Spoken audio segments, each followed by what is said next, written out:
Okay, let's unpack this fascinating deep dive today. We're diving into a topic that, well, it touches every single one of us. What truly contributes to a long, healthy life, especially as we get older. We've been looking through excerpts from this piece, Seven Pathways to Longevity After 70, and honestly, what it suggests, it might just surprise you. Our mission here really is to explore these seemingly subtle signs, but they're actually incredibly significant indicators. They predict not just how long someone might live, but the quality of that life after 70. And these aren't just abstract theories, right? They're practical insights based on patterns seen in people who live long, healthy lives. Exactly. And what's really fascinating here, I think, is how these everyday signs offer this remarkable window into our future well-being. It really suggests that a lot of our longevity isn't just down to genetics or, luck. Much of it seems to be within our proactive control. It gives you, the listener, truly actionable steps to think about. Spot on. The source material identifies 7 specific indicators. It highlights them as key signs of a long, vigorous life. And like you said, they're not arbitrary measurements, no. They're deeply linked to core aspects of our physical and mental resilience. So let's maybe get into them. We're talking about walking speed, grip strength, the ability to stand on one leg, sleeping patterns, appetite and eating habits, how we handle stress, and finally, social connections. Quite a list. It is. Yeah. So let's start where the rubber meets the road, quite literally, walking speed. The text really emphasizes how a consistent, brisk walking speed isn't just about getting from A to B faster. It's presented as a key indicator of overall vitality, muscle strength too. What's your take on why something so, well, simple holds such predictive power? It's really quite remarkable, isn't it? How much information our gait velocity carries. In the broader research context, it's often called the sixth vital sign. Oh, really? Like Yeah. temperature and pulse? Exactly. Right after temperature, pulse, respiration, blood pressure, and pain. It's such a clear, dynamic indicator of your cardiovascular health, your balance, your general muscle function, and even your neurological health, all sort of working together in harmony. What's truly compelling, I find, is the research suggesting that even a slight, almost unnoticeable slowdown in your walk over time, it can be an early warning sign for cognitive decline, sometimes years before other symptoms might appear. Wow, years. That's really something. It's almost like our legs are sending a secret signal about our brain's health. That's fascinating. Calling it a vital sign really puts it in perspective. And that link to cognition, quite surprising. So for you, the listener, how do we translate this into action? Well, the source encourages self-assessment, maybe timing yourself on a regular walk, see how you're doing.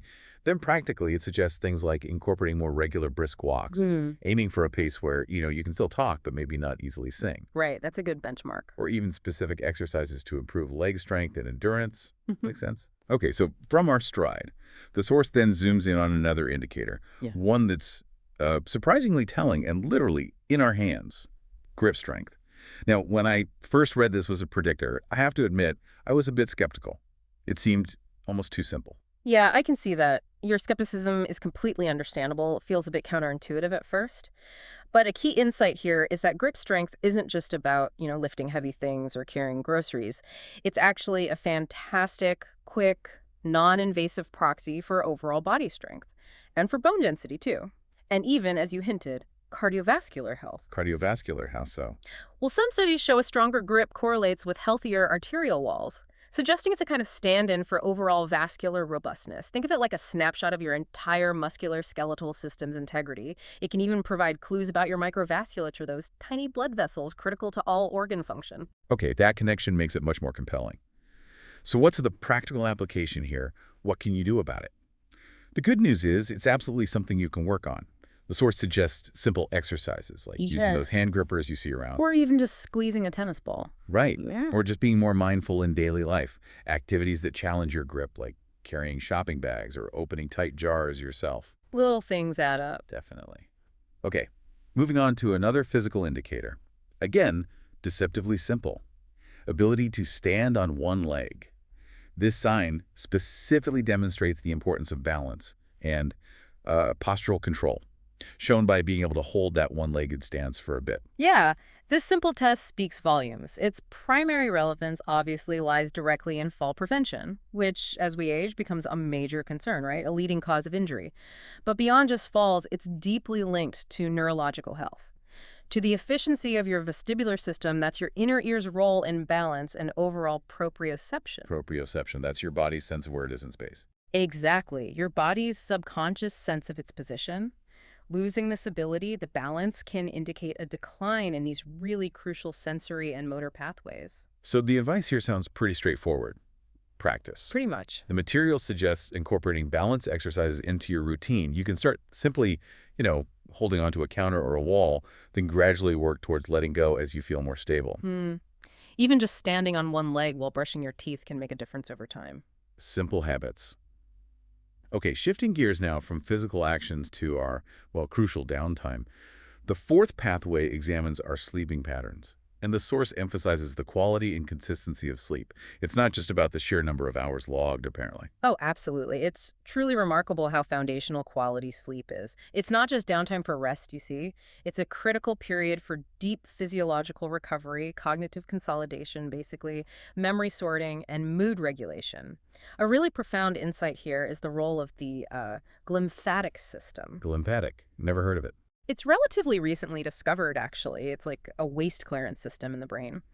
During deep sleep, this system kicks into high gear. It essentially flushes out metabolic waste products like amyloid beta that build up while we're awake. This brain cleaning is absolutely crucial for long-term cognitive health and potentially preventing neurodegenerative diseases. Wow, okay. So our brain literally cleans itself while we sleep. In a nutshell, yes. So how do we support this vital process? What's the practical advice? The source covers improving sleep hygiene, the usual suspects, but maybe with more emphasis. Things like maintaining a regular sleep schedule, even on weekends. That consistency is key. Creating a cool, dark, quiet sleep environment. Avoiding screens and heavy meals right before bed. And being mindful of caffeine and alcohol intake, especially later in the day. All good reminders. Simple but effective. Right. So, our fifth pathway delves into appetite and eating habits, and this one goes beyond just what you're eating. It explores how one approaches food and maintains a healthy, consistent appetite. Yes, zooming out a bit, a healthy appetite is a really significant biomarker. It's not just about consuming calories, as you said. It's about efficient nutrient absorption, stable metabolic health, and having sustained energy levels throughout the day. A robust, regulated appetite suggests your body's complex systems, including your gut microbiome and all those hormonal signals, are communicating effectively. That they're working in harmony to support cellular repair and overall vitality. It signals your body is effectively using what you feed it. Rather than struggling with things like inflammation or not absorbing nutrients properly? Precisely. Okay, so the guidance here includes fostering healthy eating habits, like mindful eating, really tuning into your body's hunger and fullness cues, ensuring a balanced intake of nutrients, focusing on whole, unprocessed foods. It's about building a healthy relationship with food, I suppose, not strict dieting or ignoring hunger. Makes sense. Now, the sixth sign focuses on your ability to handle stress. This isn't about avoiding stress entirely. I mean, that's impossible, right? Impossible, yeah. But it's about resilience, having effective coping mechanisms for the daily stressors we all face. That's a crucial distinction. We know that chronic stress has a profoundly detrimental effect on both the body and mind. It impacts everything from cardiovascular health and immune function to cellular aging.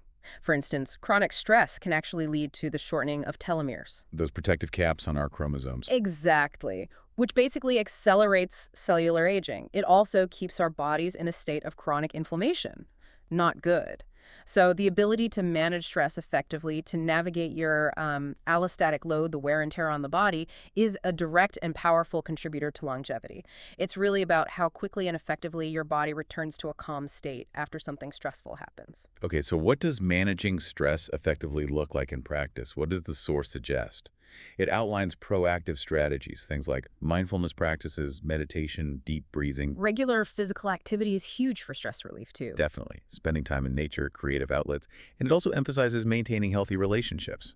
Ah, yes, the social buffer. Which provides emotional support and that buffer against stress, as you say. Which leads us nicely into the final sign.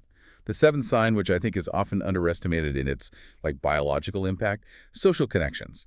This speaks to the profound power of robust social networks and meaningful relationships. Oh, it's truly remarkable how deeply social connections are linked to physical and mental well-being. Isolation and loneliness aren't just feelings, they are physiological stressors. They have real effects. Hmm. Studies show robust social networks can reduce rates of heart disease, stroke, and even bolster immune And function. bolster immune function, Yeah, really. yes. The presence of meaningful social ties actually influences our hormone levels. It can boost oxytocin, the bonding hormone, and reduce cortisol, the stress hormone, and that in turn can impact everything from inflammation levels to even gene expression. Humans are just profoundly social creatures.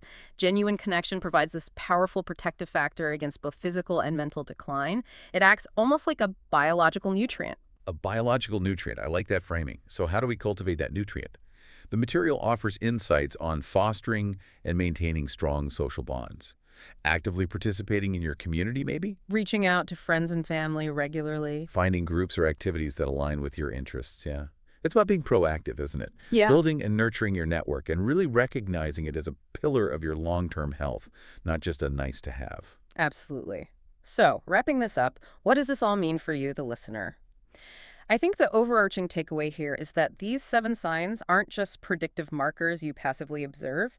They serve as truly practical areas for self-assessment and, crucially, proactive lifestyle changes.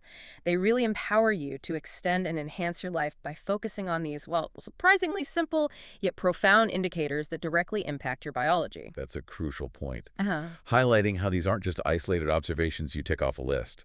This deep dive into 7 pathways to longevity after 70 truly shows us that a lot of the power to enhance our later years is quite literally in our hands. Our feet, our sleep patterns, and our connections.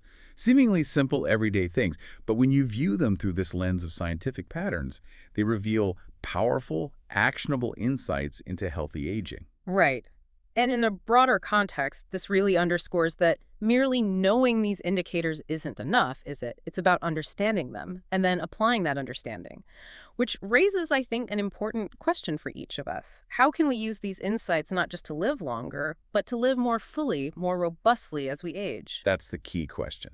So here's a final thought for you to mull over. Consider just one of these 7 pathways we explored today. Which one resonates most with you right now? And maybe think about what small, actionable step could you take this week? Just one thing to begin proactively improving that area, to start enhancing your own longevity journey.